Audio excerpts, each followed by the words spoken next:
Welcome back to the cave for another round of MTGA tasting notes. We're getting through our spring and summer 2021 releases. We have one more wine to get into, and that is going to be our Repechage Red Blend.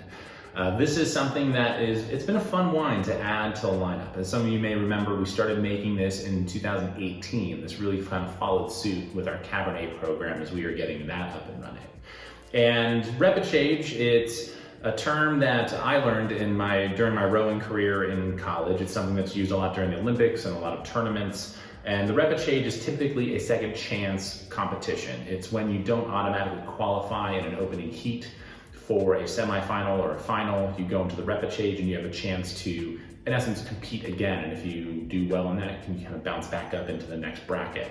Otherwise, you end up in a different section or different part of the competition, not competing for a championship necessarily. So it is kind of the second chance to get back into a competition. And that's really how we frame making this wine. And this was largely the fault of just adding Cabernet into our lineup. It was so new at the time, and we were starting to play with blending a little bit of Merlot into our Cabernet, and you just end up with these odds and ends. You have maybe a keg, maybe a barrel, maybe two barrels, whatever the case may be. You just have certain lots that you're not going to use for your Cabernet. And in that same light, there are certain lots that I might not use for the Merlot. And up until this point, we really didn't have a way to deal with those. More often than not, they became topping wine. It was like, okay, we'll break this down into kegs and we'll just use it to keep our barrels full. You're maybe adding a little bit here and there just to, make sure that your barrels aren't, their volume's not disappearing too quickly. But when we started making more Cabernet, we started making more Merlot, it was like, okay, well, now we have enough volume to actually probably add a different wine to the lineup. And as many of you know, all of our wines, really up until this point, have been 100% variety. It's been 100% Merlot, 100% Riesling or Pinot Noir, or even Cabernet.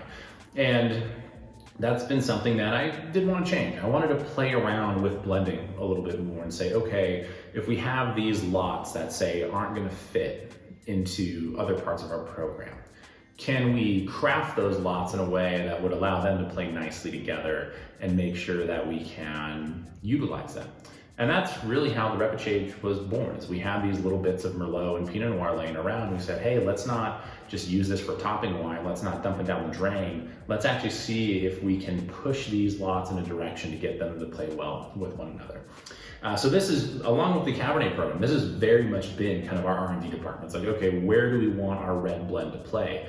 And very typically, because we have more Merlot in the cellar, it tends to be a Merlot heavy wine. There's been one year where it was more Cabernet heavy, and that is probably going to be the exception to the rule more often than not. It's typically going to be somewhere in the neighborhood of 60% Merlot, and the balance is going to be Cabernet Sauvignon, maybe a little bit of Cabernet Franc in there depending on the year. This particular vintage, coming from 2020, is right about 58% Merlot, and the balance is Cabernet Sauvignon, so right around 42% Cabernet Sauvignon. And these were lots that maybe saw about 50% new oak, on average between the two of them, enough to kind of spice up those wines and give them a little bit more oomph, but not overdo it too much. Just add kind of that nice complexity and flavor and just kind of a good toastiness to the wine. It is something that even since we released it in the spring, it has only gotten better. Just a couple short months down the line, it has just broadened out, opened up. We opened up a bottle of this actually last night for a group of friends, and it was pretty amazing having tasted it maybe about a month ago and being like, okay, like it's there, it's getting there, it's getting there, and now it's really starting to show its true colors. I'm very, very excited for the potential of this wine, given that we only made about 50 cases of it, all said and done. So there's only a little bit of it to go around, but that's very typical of 2020 in general. We just made a lot less wine that particular year. So with it being Merlot heavy, it's very approachable, very kind of rich and easygoing, and then that Cabernet really makes up the backbone of the wine. It gives it a lot of structure, gives it a lot of intensity, really allows us to kind of be just that benchmark, like solid Napa red blend.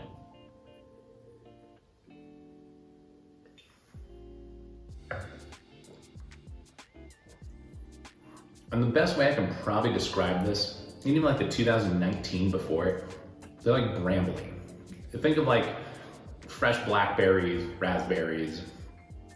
It just has kind of that kind of vibe to it, where it's kind of these, it's got like this really beautiful fruit characteristic, but there's like a tartness and a structure there that really kind of reaches out and grabs you. And I think that's going to be the case, being that this is such a young wine, that as time goes on over the next 6 months, year, 2 years, you'll see that structure start to smooth out, and this will just get a little bit more approachable, a little sexier, and just a little bit easier drinking as time goes on. Now, if you're like me and you like a red blend with a big kind of kick to it, then this is right in your wheelhouse. So you can start popping bottles and getting after it right now.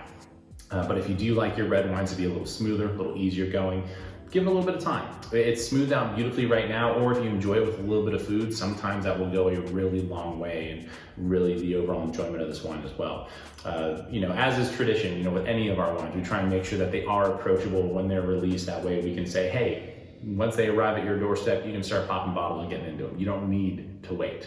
But you all know by this point, I am that wine geek that likes older wines. So if you have some patience, or if you have, you know, a few bottles of this, whether you snag a 3-pack or a case, you know, save one for maybe a little extra time and just see what happens, see where it goes in the next few months, or maybe next year sometime when the next release comes out.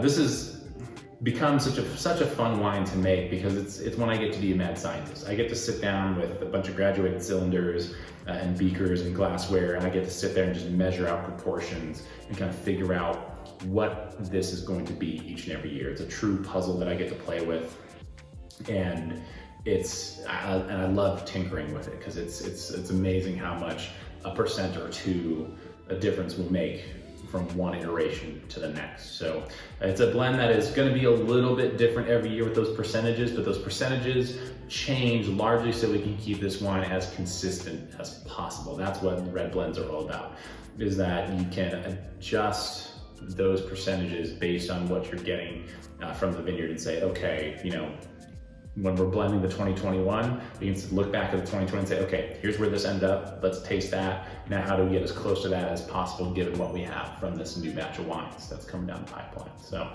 it's quite a bit of fun to make, and I hope you all enjoy it. This is something that we do just have a little bit of left. We ended up bottling, I think I said it was right around 50 cases or so, just about 2 barrels all said and done. We're probably down to the last 11 cases of it or so. So if you still have some, you know, summertime backyard barbecues that you're getting after, or you just need, you know, a solid Napa red blend to have around the house, now will be the time to jump on it. You can head to our website, mtgawines.com/shop. This will be available up there until it sells out. And as always, thank you so much for tuning in. Appreciate the support, and hopefully we'll see you out here in Napa or on the road sometime soon.